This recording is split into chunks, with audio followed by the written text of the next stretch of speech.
পুকুরে ডুবে মরবে, তার যদি সমস্যা হয়েছে যে তোকে ডুবে মরতে দেবে। হ্যালো গাইস, তাপস মাহাতো হাই দেখো যাত্রা ঢুকে গেছে কি করবে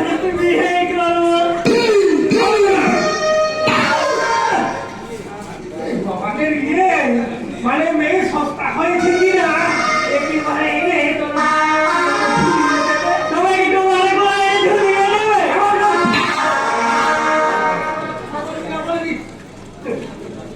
আমি জানতে চাই তুমি আমার বিয়ে দেবে কি না? দেবো না দেবো না দেবো না। দূর হয়ে যা আমার ইয়ে থাকে। হ্যাঁ আমি তাই দেবো। তাই মা বাবা নেই, তাই তোমার টুকি গেছে। আর যদি আমার বাবা বেঁচে থাকতো, আর আমার তিন বাপে আমি চলে যাচ্ছি বাবা, এবার দেখবো তোমার ফাঁকা দিলুম গাইবে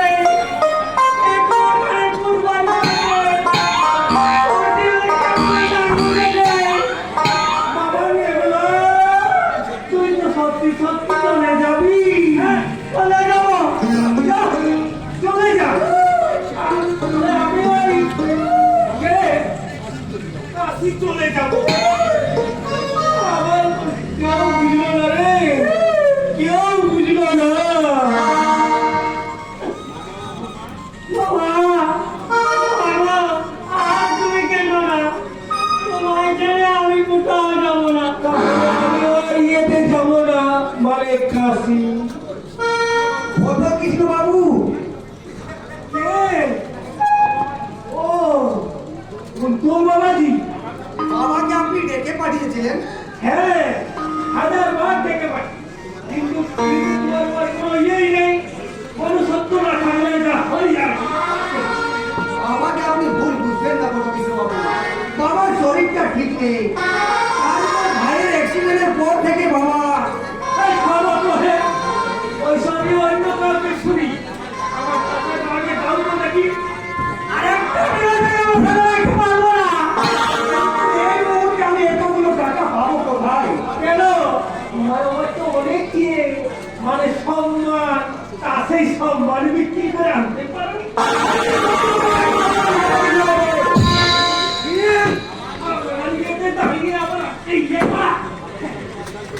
আপনাকে আমি সাবধান করে দিচ্ছি কৃষ্ণ বাবু। দ্বিতীয়বার করে উচ্চারণ করলে আপনার ফল কিন্তু তা ভালো হবে না। টাকাটা হয়ে দেবে না। আপনাকে ছোট মনের বিচারে আপনি আমাকে যতটা ছোট ভাবছেন ঠিক ততটা ছোট আমরা নই। টাকা আপনি ঠিক পেয়ে যাবেন, মাত্র 2 দিন 6 দিন। চলি, নমস্কার। দাঁড়াও কিন্তু হবে না। দয়া করে আর দয়া দেখাবেন না বড় কৃষ্ণ বাবু। সত্যি বলছি, আর কোনো টাকাই তোমাকে শোধ দিতে হবে না। বিয়েটা হয়ে গেলে আমার বাবার কত টাকা দেবে তোমাদেরকে? এখানে বিয়ে? তোমার মনে আসামে বিয়ে দিলে তোমাদের সব আমি মুকুল করে দেব।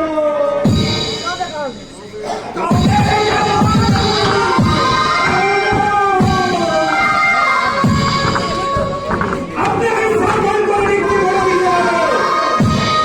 দ্বিতীয়বার কথা উচ্চারণ করলে একেবারে আমি শেষ করে দেব। কি ভেবেছো তোমরা?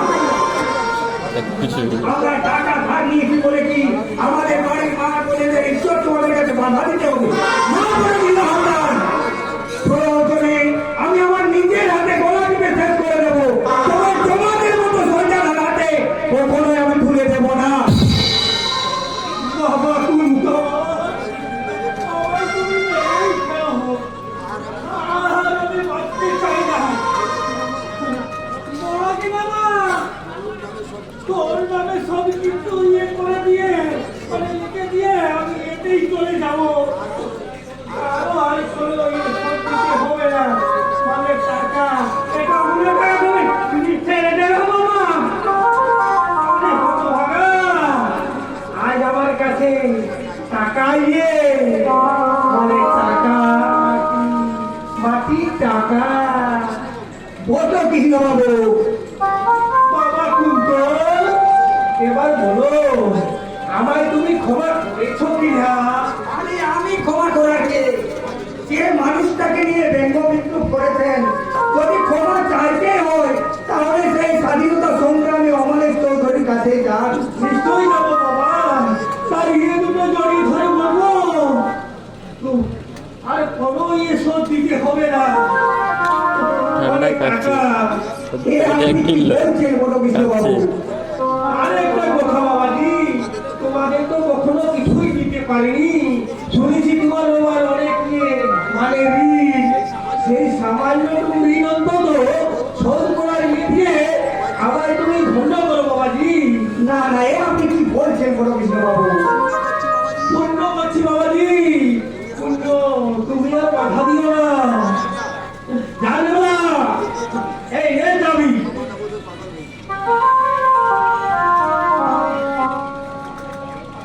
মামা তো পুরো পাগল হয়ে গেছে।